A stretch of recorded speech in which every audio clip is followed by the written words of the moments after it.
I'm Jeannie Darneille. I represent the 27th Legislative District, which is Tacoma, Fife, and Ruston. And I am the Vice Chair of the Ways and Means Committee, which is pertinent to some of the topics we're talking about today.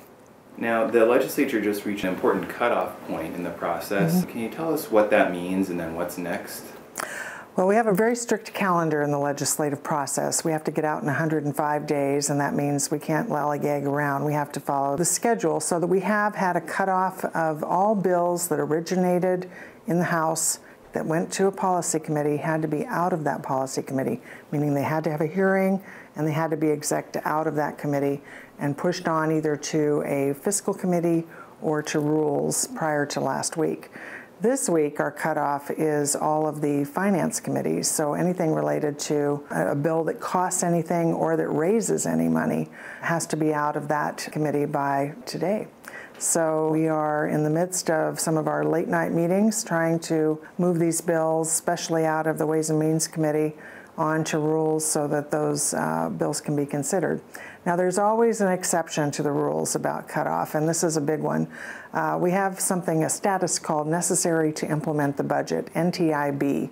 So if a bill is implementing a new fee, for instance, or a bill is starting a new program, that bill can actually still be alive all the way up to day 105 if we can still consider it for the budget. Last week, the House and Senate came to agreement on the supplemental budget. Tell us about that and what's next in the budgeting process. So the supplemental budget, early supplemental budget, was passed last week, and the governor signed it. She did amend the budget. She did veto certain portions of it. It came over from the House to the Senate. It had been largely a bill that had been supported by House Democrats, went to the Senate, and in the Senate they were able to reach bipartisan agreement in the Senate. So both the Republicans and the Democrats shot it back to us with some amendments, and we approved those, and it went on to the governor and she signed it. But as I said, she did veto certain sections. We made hundreds of millions of dollars in additional cuts over the ones we made a year ago and the ones that we made last December to reduce the budget that will take us through the end of June this year. So we will have additional action before the end of this legislative session just to try to balance this year's books.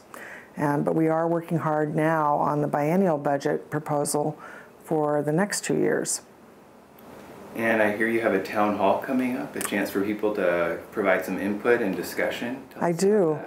We've had a lot of emails and other kinds of phone requests for a chance to meet with not only myself, but also the other 2 legislators from the 27th District. And so we have set up a town hall in a big room. It's the main hall at the Evergreen State College campus in Tacoma on 6th Avenue. It'll be taking place March 12th. It's a Saturday morning from 10 to roughly noon. Great. Well, thanks for your time today. Thank you.